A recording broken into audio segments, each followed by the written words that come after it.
Péché qui ne sera pardonné ni dans cette vie ni dans la prochaine.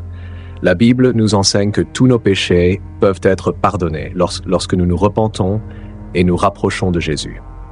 Cependant, il y a un péché spécifique qui est irréversible. Il peut être surprenant de découvrir que ce péché n'est pas celui que nous imaginons habituellement, car même les péchés les plus graves, comme le meurtre, la trahison ou l'idolâtrie, peuvent être pardonnés. Dans la vidéo d'aujourd'hui, nous allons aborder une vérité choquante. Jésus lui-même a averti ses disciples d'un péché impardonnable, révélant l'un des enseignements les plus mystérieux de la Bible. Ce péché irréversible est mentionné dans l'évangile de Matthieu. L'histoire commence avec un jeune homme qui était possédé par un démon qui l'avait rendu aveugle et muet. Enfermé dans les ténèbres et le silence, il fut amené à Jésus. Une foule observait attentivement, la tension était presque palpable. Alors, avec le pouvoir du Saint-Esprit, Jésus libéra le jeune homme des ténèbres qui l'emprisonnaient. Les démons s'enfuirent, les yeux du jeune homme s'ouvrirent, et il parla pour la première fois depuis des années, complètement guéri par la puissance de Dieu. Face à ce miracle, le peuple fut émerveillé. Beaucoup glorifièrent Dieu, reconnaissant l'œuvre divine qu'ils avaient vue, mais tous ne réagirent pas de cette manière. Parmi la foule se trouvaient les pharisiens, dont les cœurs étaient endurcis. Au lieu de reconnaître, cet homme chasse les démons par le pouvoir de Béelzébuth, le prince des démons. Ce commentaire apparemment anodin était en réalité une accusation terrible. Les pharisiens ne se contentaient pas de rejeter Jésus, ils attribuaient aussi son miracle, qui était un pur acte du Saint-Esprit, à Satan. Jésus, percevant leurs pensées, ne laissa pas passer la gravité de la situation. Avec une gravité qui toucha tout le monde, il déclara que tout péché et toute blasphème peuvent être pardonnés aux hommes, mais la blasphème contre le Saint-Esprit ne sera pas pardonnée. Et il ajouta quelque chose d'encore plus surprenant. Toute personne qui dit une parole contre le Fils de l'homme sera pardonnée. Mais celui qui parle contre le Saint-Esprit ne sera pardonné ni dans ce siècle, ni dans celui à venir.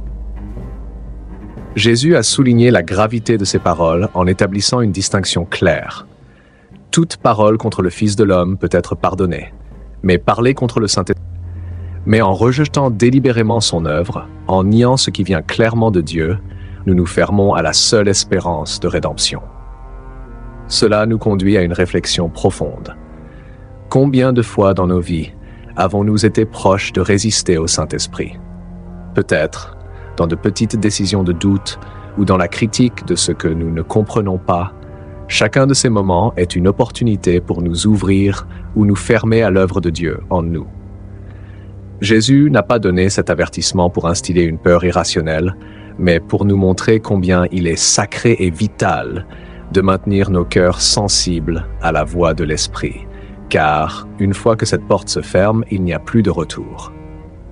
Beaucoup d'entre nous, en entendant parler pour la première fois du péché impardonnable, ressentent une peur profonde. Ce concept intrigue les croyants depuis des siècles, amenant beaucoup à se demander s'ils ont, d'une manière ou d'une autre, commis ce péché sans s'en rendre compte. L'interprétation la plus courante, souvent entendue dans les sermons ou lue dans les livres, suggère que la blasphémie contre le Saint-Esprit implique de résister à l'œuvre de l'Esprit, d'ignorer son appel, d'endurcir le cœur et de rejeter le salut offert par Dieu à travers Jésus. Imaginez être à l'église, écoutant l'appel à la repentance, sentant votre cœur battre la chamade, mais restant immobile, refusant l'appel divin. C'est comme si quelque chose d'invisible vous maintenait prisonnier, un mélange de peur et de doute vous empêchant de faire le pas nécessaire. Répétée au point que le cœur se durcisse tellement qu'il ne puisse plus répondre au toucher de l'Esprit. Mais cette interprétation, bien qu'elle contienne une certaine vérité, ne saisit pas toute l'étendue de ce que Jésus enseignait dans Matthieu 12. Les prédicateurs et les érudits soulignent le danger de rejeter continuellement la grâce jusqu'à ce que finalement, Dieu permette à la personne de suivre le chemin qu'elle a choisi. Bien que cette idée soit fondée, elle ne traite pas complètement de la gravité de ce dont Jésus parlait. Résister au Saint-Esprit est dangereux et peut mener à un cœur endurci, mais Jésus faisait référence à quelque chose d'encore plus grave, un péché si sérieux que, une fois commis, il est irréversible. Il ne s'agit pas seulement de rejeter son message, mais de blasphémer ouvertement et délibérément contre le travail du Saint-Esprit. Il est facile d'adopter l'interprétation courante et de croire que tant que nous ne rejetons pas le salut, nous sommes en sécurité. Mais Jésus parlait de quelque chose de plus spécifique, quelque chose qui dépasse la simple incrédulité. Résister à l'esprit peut être une partie du chemin qui mène au péché impardonnable, mais ce n'est pas le péché en soi. C'est comme une porte qui, une fois ouverte, peut mener à un abîme sans retour. De nombreuses interprétations échouent à reconnaître la profondeur de ce qui était en jeu lorsque Jésus a prononcé ces paroles. Nous devons aller au-delà de la compréhension superficielle et considérer le contexte pour vraiment comprendre ce qu'il disait. Maintenant que nous avons exploré l'interprétation populaire, il est temps de révéler ce que signifie réellement la blasphémie contre le Saint-Esprit. Comprendre correctement le péché impardonnable, c'est reconnaître qu'il ne s'agit pas seulement d'une erreur, d'un doute momentané ou d'une résistance prolongée à l'appel de Dieu. Il s'agit d'un rejet conscient et délibéré de la vérité fondamentale de la foi, que Dieu est bon et que le Saint-Esprit est la source de tout ce qui est pur et divin. Attribuez cette main à la grâce. Dans Marc 3, Jésus précise, « En vérité, je vous le dis, tous les péchés seront pardonnés aux fils des hommes et toutes les blasphémies qu'ils proféreront. Mais celui qui blasphémera contre le Saint-Esprit n'aura jamais de pardon, mais sera coupable d'une condamnation éternelle. » Il a dit cela parce que les pharisiens affirmaient qu'il était possédé par un esprit impur. L'évangile de Marc montre la gravité de ce péché. Les pharisiens ne se contentaient pas de résister à Jésus, ils attribuaient délibérément l'œuvre du Saint-Esprit au mal. C'est la ligne qu'on ne peut pas franchir. Mais comment savoir si quelqu'un a commis ce péché? Jésus nous donne un indice en disant que tout péché et toute blasphème seront pardonnés, sauf le blasphème contre le Saint-Esprit. L'accent est mis sur le mot « parler ». Il s'agit d'un blasphème verbal, un péché qui vient du cœur. C'est un péché conscient et non quelque chose dit par erreur ou ignorance. Voici le point crucial. Ceux qui s'inquiètent de la possibilité d'avoir commis ce péché sont probablement loin de l'avoir commis. En effet, le véritable blasphémateur ne ressent plus rien, n'a plus peur et ne se repent plus.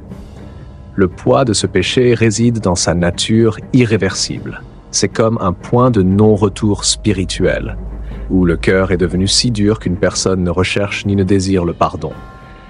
Et c'est l'état le plus dangereux dans lequel quelqu'un puisse se trouver.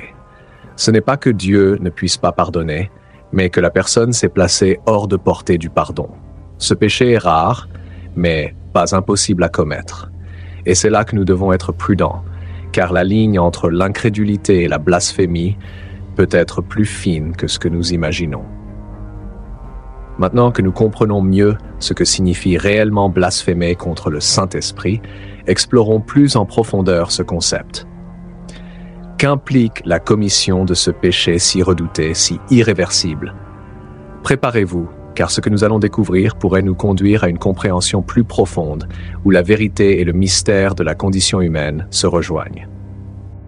Tout d'abord, il est important de clarifier certains malentendus concernant la blasphémie contre le Saint-Esprit.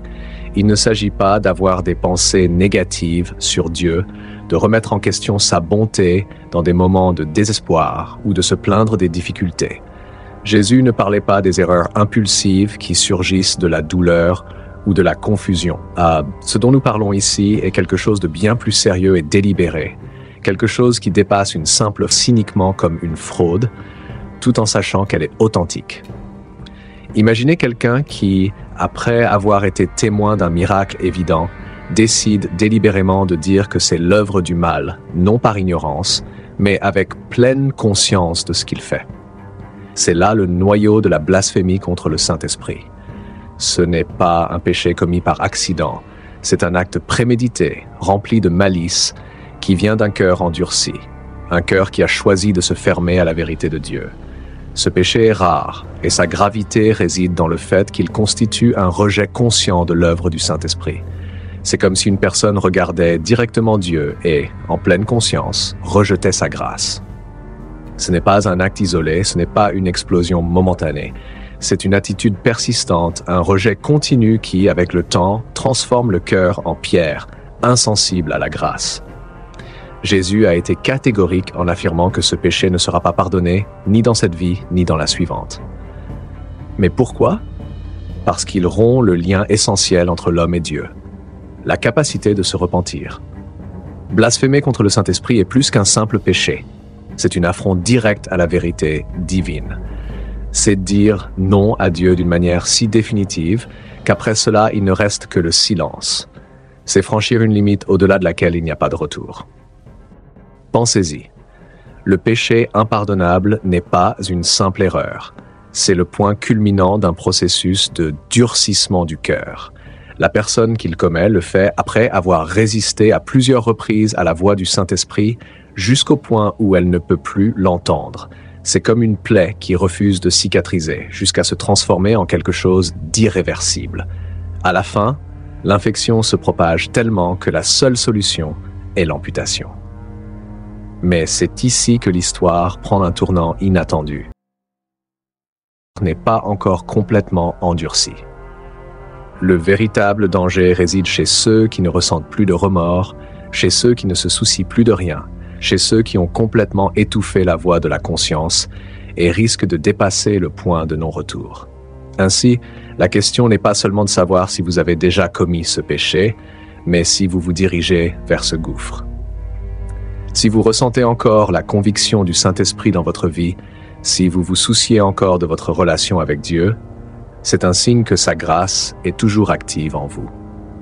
Gardez votre cœur ouvert, humble et prêt à accepter la correction du Saint-Esprit, car tant que vous resterez sensible à sa voix et répondrez à son appel, vous serez à l'abri du danger de blasphémer contre le Saint-Esprit.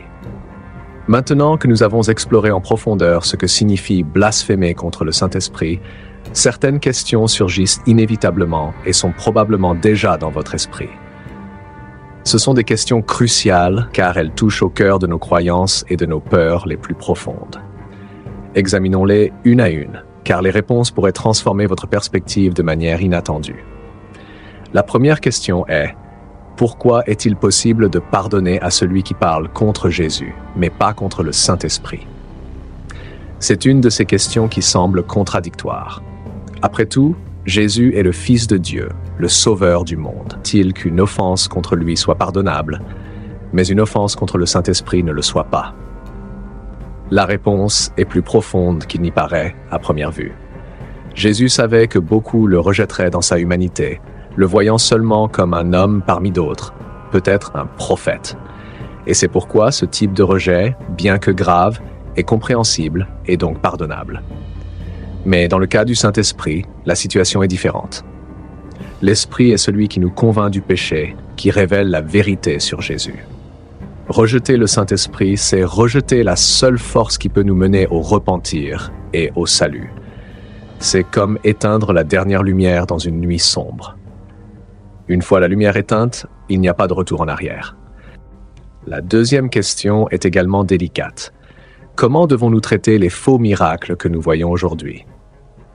Nous vivons dans un monde plein d'illusions, où tout ce qui brille n'est pas nécessairement de l'or. Certains pourraient penser qu'il est plus sûr de se méfier de tout pour éviter d'être trompé, mais cela engendre une grande tension. Juger un événement comme un miracle sans discernement suffisant peut dangereusement frôler la blasphémie contre le Saint-Esprit. La clé est de ne pas tomber dans les extrêmes.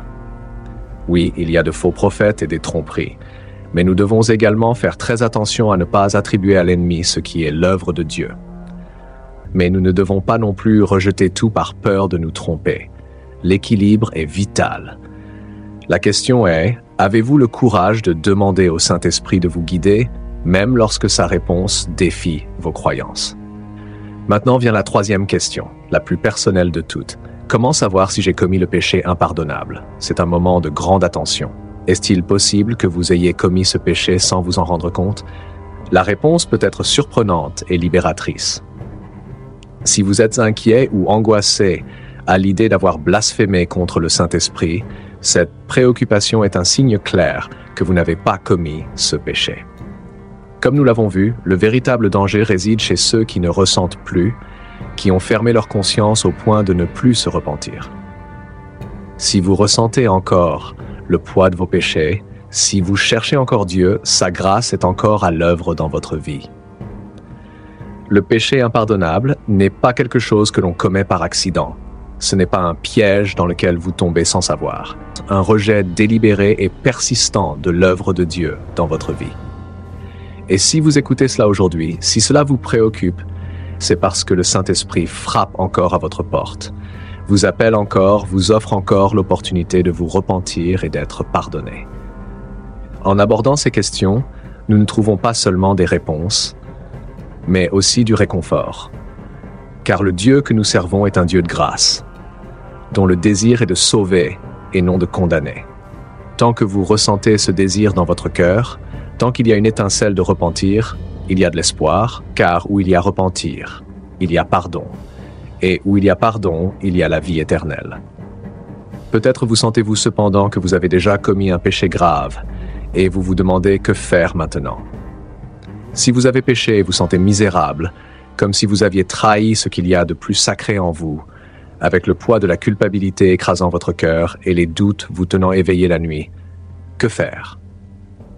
Est-il possible de se relever après être tombé si profondément dans le péché?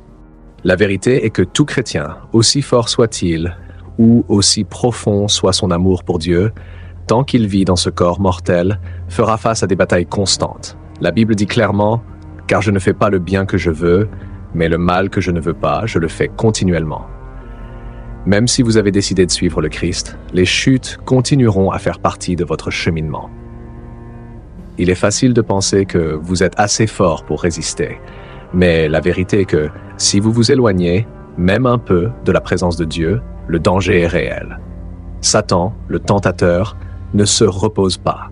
Il sait exactement où frapper, offrant des plaisirs et des désirs enveloppés de couleurs attrayantes, et quand vous vous y attendez le moins, vous vous retrouvez dans l'obscurité. Et une fois que vous tombez, sa voix devient un marteau sur votre conscience, vous sentez prisonnier et souillé, incapable de trouver la sortie. Adultère, fornication, pornographie sont des chaînes qui enferment votre âme et vous font sentir indigne de l'amour de Dieu. En ces moments, la culpabilité devient votre seule compagne et les doutes commencent à ronger votre foi. Nous avons tous été là, dans les griffes du tentateur, qui nous séduit avec ses mensonges pour ensuite nous accuser et nous affaiblir, nous faisant croire qu'il n'y a pas d'issue. Mais écoutez attentivement, ces mensonges n'ont aucun pouvoir sur vous. Jésus est venu pour briser ces chaînes. Son sacrifice sur la croix n'était pas seulement pour que nous puissions le connaître comme sauveur, mais pour que lorsque vous tomberez et vous approcherez de lui avec un cœur repentant, il vous relève avec sa grande miséricorde. Si nous confessons nos péchés, il est fidèle et juste pour nous pardonner nos péchés et nous purifier de toute injustice. C'est le moment de s'accrocher à cette promesse. La vérité est que votre péché n'a pas le dernier mot. Peu importe combien vous êtes tombé bas, la main de Jésus est assez longue pour vous atteindre. La Bible nous assure que Dieu ne prend pas plaisir à la mort du méchant, mais souhaite qu'il se détourne de ses voies et vive. Une bataille féroce, mais la grâce de Dieu est encore plus puissante. Rappelez-vous de Pierre, l'un des disciples les plus proches de Jésus, qui, dans un moment de faiblesse, a renié son maître 3 fois. Il se sentait brisé, plein de honte et de remords. Mais Jésus ne l'a pas abandonné. Après sa résurrection, Jésus est allé chercher Pierre et l'a trouvé sur la même plage où son voyage avait commencé, le restaurant et lui donnant une nouvelle chance. Car c'est ce que Jésus est, un spécialiste des nouveaux départs. Maintenant, regardez-vous vous-même. Peu importe l'ampleur du péché dans lequel vous êtes tombé, Jésus est ici, prêt à vous relever. Il ne vous accuse pas. Au contraire, il tend sa main avec amour et dit « Lève-toi et marche ». Jésus n'est pas venu dans ce monde pour vous accuser de vos erreurs. Il est venu pour vous sauver, pour vous libérer des griffes du péché qui tentent de vous détruire. Car Dieu n'a pas envoyé son Fils dans le monde pour condamner le monde, mais pour que le monde soit sauvé par lui. Donc, si vous ressentez le poids du péché, si vous sentez que vous vous êtes éloigné de Dieu, c'est le moment de revenir. Jésus vous attend les bras ouverts, prêt à pardonner, prêt à vous restaurer et prêt à vous offrir un nouveau départ. La vérité est que vous n'avez pas besoin de faire face à cela seul. Le premier pas est de vous rendre à Jésus, de lui demander d'entrer dans votre vie, de restaurer votre cœur, de guérir vos blessures et de vous libérer des chaînes qui vous emprisonnent. C'est un voyage, vous fortifiera, et dans les moments les plus sombres, sa lumière vous conduira de nouveau sur le bon chemin. Rappelez-vous, la chute n'est pas la fin. C'est simplement une opportunité pour Dieu de montrer sa grâce et son amour dans votre vie d'une manière que vous n'avez jamais expérimentée auparavant. Ayez confiance en lui, remettez-vous à lui et laissez Jésus faire ce qu'il fait de mieux. Transformez des vies.